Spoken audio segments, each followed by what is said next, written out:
Amigas y amigos del Ciudadano TV, nos encontramos este día con la embajadora de la República Bolivariana de Venezuela en Ecuador, María Lourdes Urbaneja. Con ella dialogaremos los siguientes minutos. Embajadora, bienvenida. Muchas gracias por permitirme estar aquí por este medio comunicándome con el pueblo del Ecuador, así es que me siento muy contenta y muy satisfecha de estar acá. Venezuela vivió recientemente, el pasado 14 de abril, unas elecciones. De ellas resultó ganador el presidente Nicolás Maduro. ¿Qué significado tiene esta elección para los venezolanos, este proceso democrático, aunque haya sido media apretada esa victoria del presidente Nicolás Maduro? Bueno, para nosotros en primer lugar significa una nueva jornada democrática y que es la forma como la Revolución Bolivariana, es el camino que la Revolución Bolivariana ha transitado a lo largo de sus 14 años de vida de este proceso. El camino democrático es el camino que hemos transitado para dirimir procesos, contiendas y también para la elección de nuestros mandatarios. En este caso, como sabemos todos, la desaparición física de nuestro comandante presidente Hugo Chávez hizo necesario, ¿verdad?, como él bien lo señaló en aquel 8 de diciembre, motivos sobrevenidos. Este fue un motivo sobrevenido, no estaba en la agenda.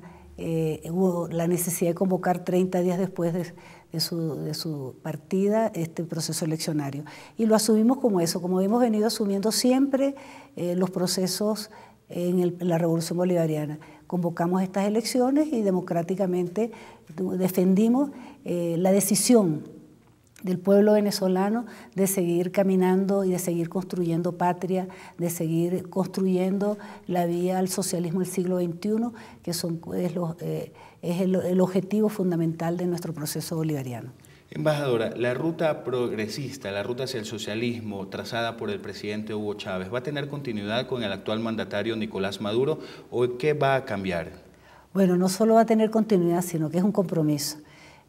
Para nosotros, el legado del presidente Chávez, el proyecto de país que está además plasmado en la Constitución de la República Bolivariana de Venezuela, que está en el Plan de la Patria de 2013-2019, es un compromiso que hemos asumido todo el pueblo de Venezuela y por supuesto el equipo directivo de este proceso revolucionario.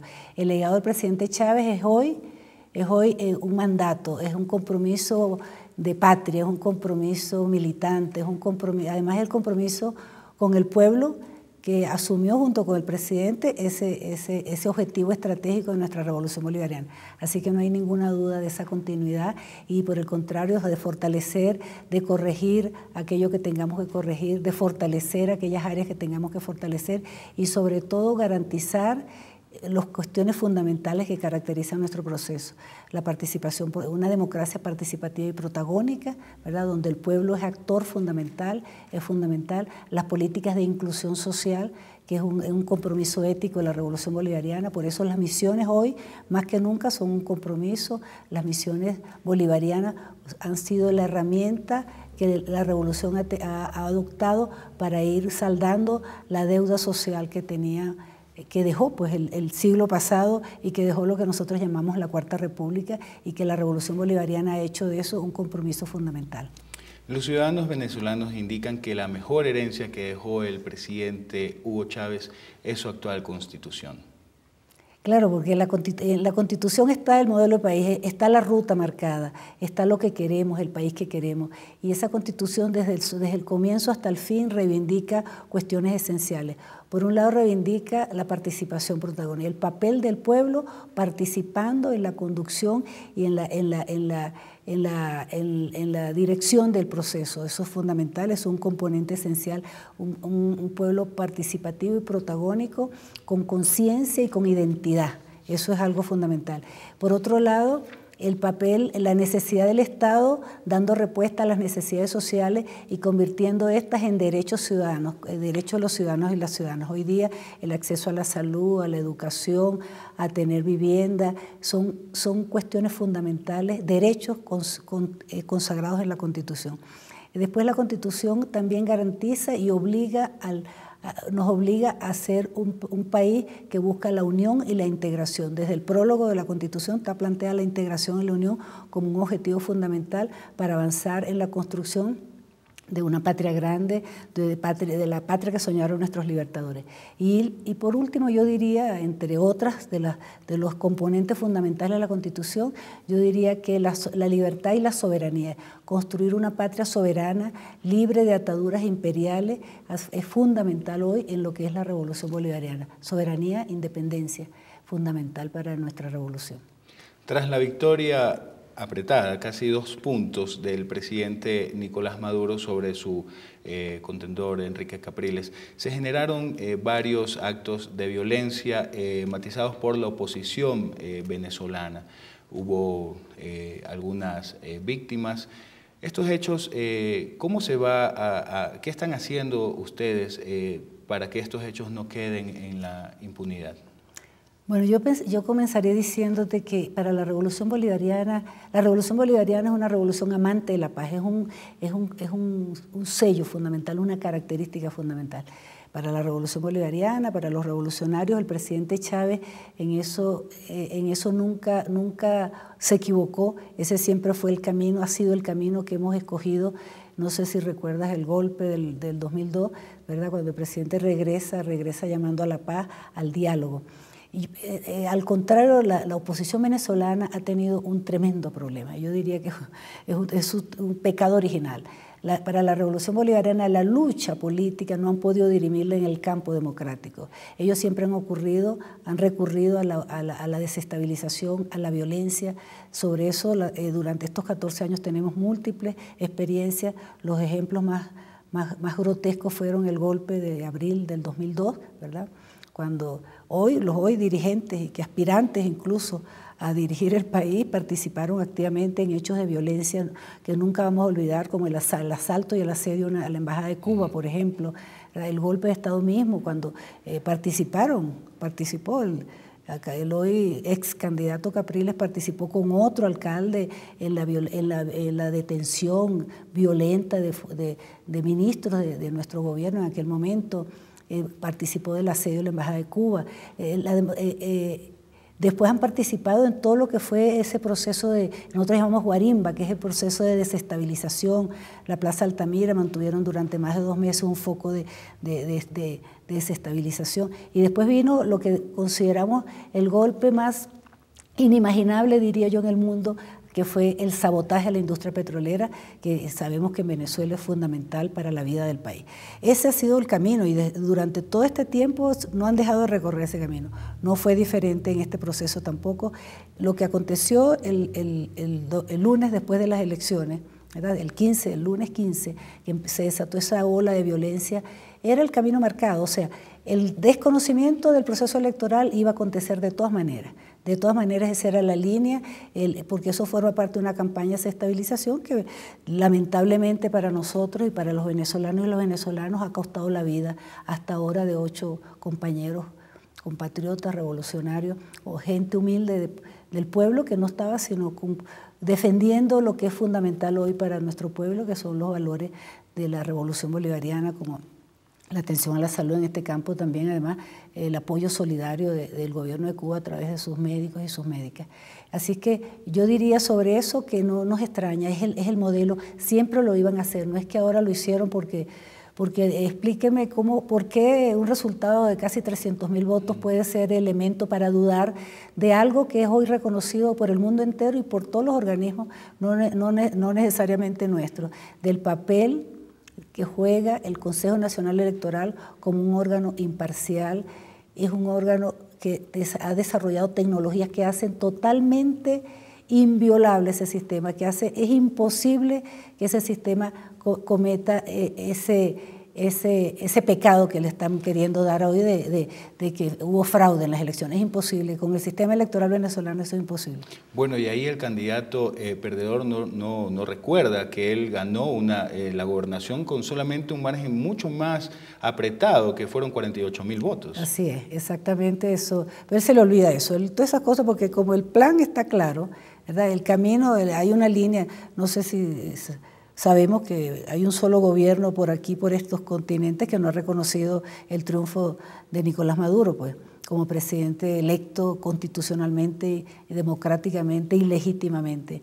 Entonces, pues queda la interrogante en relación con lo que ha venido planteando. Y el candidato pasa de una a otra. Pasó primero de las auditorías, la necesidad de la auditoría total, se le ofreció entonces hacer la auditoría en el campo, como se debe hacer, como está reglamentado, como dice la ley electoral, porque la ley electoral plantea perfectamente todos los pasos que hay que hacer para garantizar la pureza del proceso y la garantía de que el voto que hacemos los venezolanos y los venezolanos están resguardados de acuerdo al sistema. Ese es el valor fundamental y el objetivo fundamental del Consejo Nacional Electoral, de su directiva, Tibisay Lucena, una mujer reconocida hoy mundialmente, no solo en nuestro continente, por su capacidad y por su idoneidad en el manejo de ese poder, que es un poder también, el poder electoral es uno de los 5 poderes del Estado. Entonces él empezó con la auditoría, se acordamos la auditoría de la manera como se debe hacer, entonces ahora está pidiendo elecciones. Primero dijo totales, ahora parciales, y en definitiva, ahora, bueno, pasó a la amenaza directa, ¿no? Hoy está amenazando directamente, no sé qué es lo que nos espera hoy. Así es que para nosotros, lamentablemente, el pueblo de Venezuela ha venido lidiando con las armas de la democracia, de la persuasión, de la paz, del llamado a la paz. Hoy día, tú me preguntabas qué vamos a hacer. El presidente Maduro ha venido informando al país permanentemente que ante estos planes desestabilizadores y violentos, nosotros vamos a responder con las armas de la paz, ¿verdad? Con las armas de la legalidad, pero por supuesto, lo decía ayer la fiscal, abrieron las investigaciones del caso porque se trata de violencia y se trata que a través de la violencia se han perdido vidas y creemos que es necesario para la paz también que no puede haber impunidad. La impunidad convoca a más violencia.